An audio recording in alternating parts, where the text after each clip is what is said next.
Bonjour, bienvenue dans la série sur les groupes. Alors on va d'abord présenter les notions fondamentales de la théorie des groupes, qui interviendront constamment par la suite, c'est-à-dire le tronc commun à des propriétés et autres qui sont propres à l'ensemble des groupes. Alors la suite contiendra un grand nombre d'exemples. C'est pourquoi ici, dans cette présentation fondamentale, on ne verra que quelques groupes qui sont soit utilisés dans ces différentes parties que nous verrons après, soit dans d'autres domaines, comme en physique. Les groupes les plus simples qui permettent d'illustrer ces propriétés générales. Un groupe, alors donne-nous la définition d'un groupe. Un groupe G, grand G, est un ensemble d'éléments, qui est muni d'une loi de composition interne, c'est-à-dire une loi telle que pour tout xy appartenant à G, on a x, y qui est appliqué sur x star y, qui lui-même, bien sûr, appartient à G, puisque c'est une loi interne. Et cette loi va posséder trois propriétés. Alors, premièrement, A, elle est associative, c'est-à-dire que pour tout ABC qui appartient à G, on a A fois B fois C, entre parenthèses, c'est-à-dire qu'on fait d'abord B fois C, puis on fait A fois le résultat, c'est égal à A fois B, ensemble, puis fois C. Associativité ordinaire. Ensuite, petit b. Il existe un élément appelé élément neutre ou élément identité. C'est-à-dire qu'il existe un élément E, noté E, qui appartient à G, et tel que pour tout A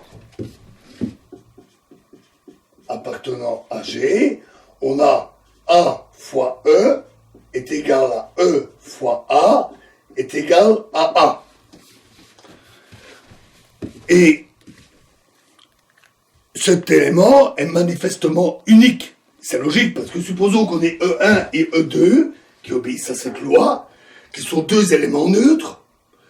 À ce moment-là, E1 fois E2 impliquerait, selon cette loi-là, puisque E1 est un élément neutre, on devrait avoir E2. Mais comme E2 est un élément neutre, on devrait avoir, toujours selon cette même loi, E1. Et donc, ces deux éléments neutres ne peuvent être qu'un et un seul élément. Ensuite, petit c, tout élément de G admet un symétrique, on dit aussi un inverse.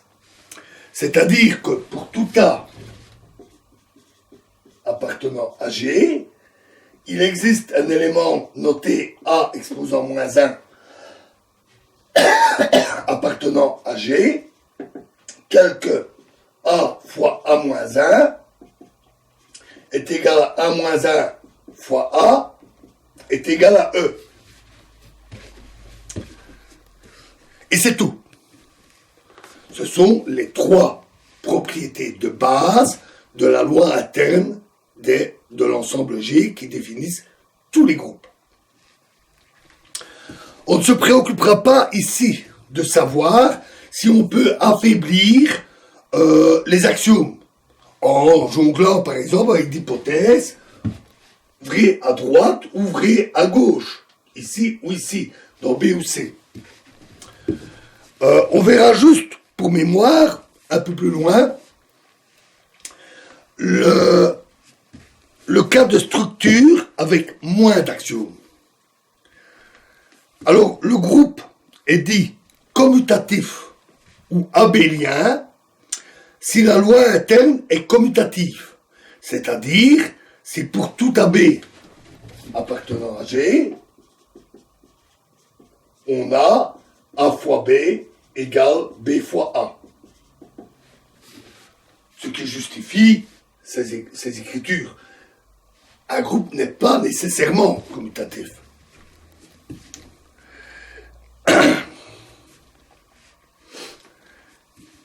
Alors, cette loi de composition que j'ai notée ici par un astérisque, star, elle est parfois notée plus, comme l'addition.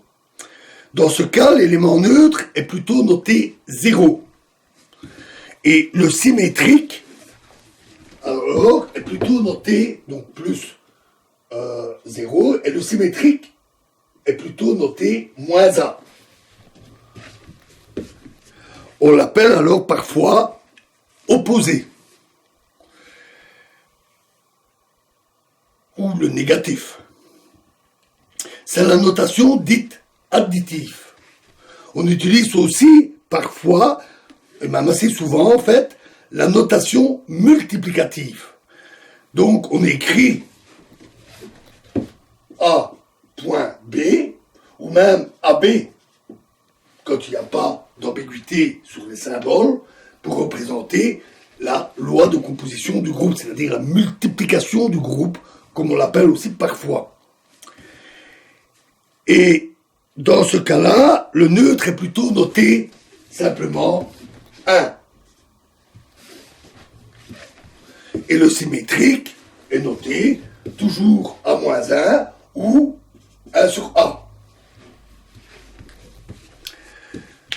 On trouve aussi des notations comme la composition des applications A rond B. On trouve aussi le symétrique, parfois noté plus rarement comme A bar, et le neutre est parfois noté id pour identité. Ces notations varient suivant les auteurs. En général, il n'est pas difficile de passer de l'une à l'autre. Elles varient aussi parfois selon les situations, les circonstances. Par exemple, lorsque l'on parle d'anneau ou d'espace vectoriel, la loi de groupe qui intervient dans les anneaux et les espaces vectoriels, la loi de groupe dite sous-jacente à leur structure, est souvent avec une loi de groupe notée plus, la notation additive. C'est presque une convention standard dans les espaces vectoriels, par exemple. Alors, on appelle ordre d'un groupe fini G, donc avec un nombre fini d'éléments, l'ordre du groupe est le nombre G de ces éléments. S'il contient 10 éléments, son ordre est 10. Alors, dans ce qui suit, sauf mention explicite, on utilisera la notation multiplicative, qui est souvent plus agréable. Et elle sera adaptée, sauf mention contraire, elle sera adaptée systématiquement. Alors, lorsque plusieurs groupes sont considérés simultanément, le même symbole du neutre, 1, désignera donc plusieurs objets mathématiques. L'élément neutre d'un groupe, l'élément neutre d'un autre groupe. Ce n'est pas le même objet. Et ça paraît en contradiction avec les règles logiques où on dit de ne pas utiliser le même symbole pour des choses différentes. Mais en réalité, cela n'est pas très gênant, et c'est plus facile d'avoir un symbole unique pour représenter le neutre, parce que le contexte mathématique permet toujours d'éviter toute ambiguïté. Par exemple, si on exprime une fonction f d'un groupe G dans G', avec f de 1 égale 1. Dans ce cas-là, le 1 qui est à gauche et le 1 est l'élément neutre de ce groupe. Et ce 1-là est l'élément neutre de ce groupe-là. C'est pas du tout ambigu, il faut juste faire attention et ne pas oublier que ce n'est pas le même élément. Même si on le représente tous les deux par le 1. Alors, remarquons maintenant que si on multiplie à gauche par A-1, les deux côtés de l'égalité AX égale AY, donc supposons que cette égalité est vérifiée, je multiplie à gauche par A moins 1, alors par associativité, ici je l'écris explicitement, mais c'est élémentaire, hein, A moins 1, A, X égale A moins 1, A, Y, c'est donc égal à 1, X égale à 1, Y, et donc X égale Y. Et donc on vient de démontrer ce qu'on appelle la règle de simplification d'un groupe.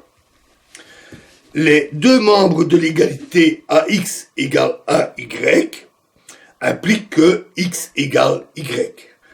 On a ainsi, par exemple, les équivalences.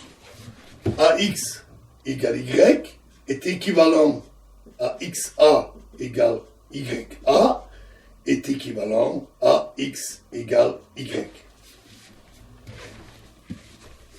Règle de base simple, mais qu'on rencontre tout le temps.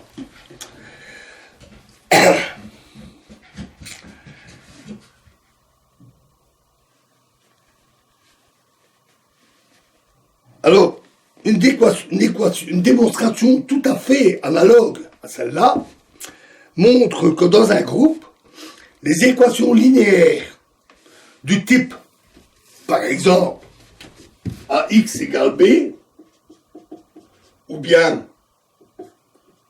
XA égale B, ces équations linéaires ont une solution unique. Elles ont toujours une solution et la solution est unique. Il suffit de multiplier à gauche par A-1 ou ici à droite par A-1 et on obtient alors X égale A-1 B ou X égale B A-1.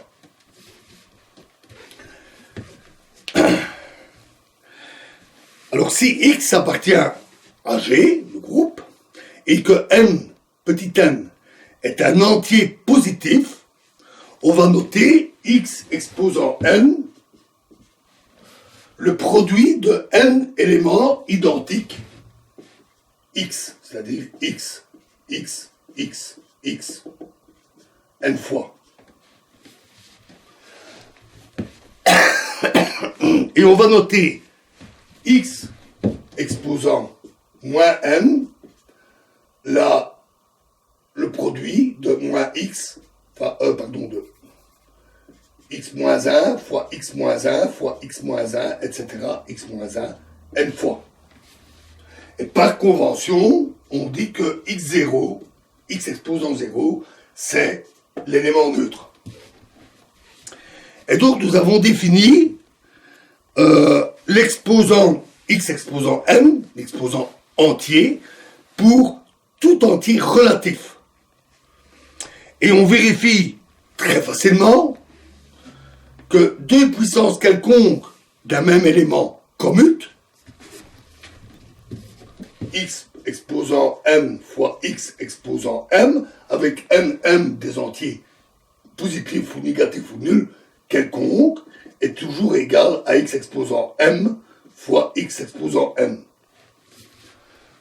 De plus, on démontre très facilement que pour tout X appartenant à G, pour tout NM appartenant à Z, l'ensemble des entiers relatifs, non seulement on a ceci, mais on a aussi X exposant M fois X exposant M est égal à X exposant N plus M.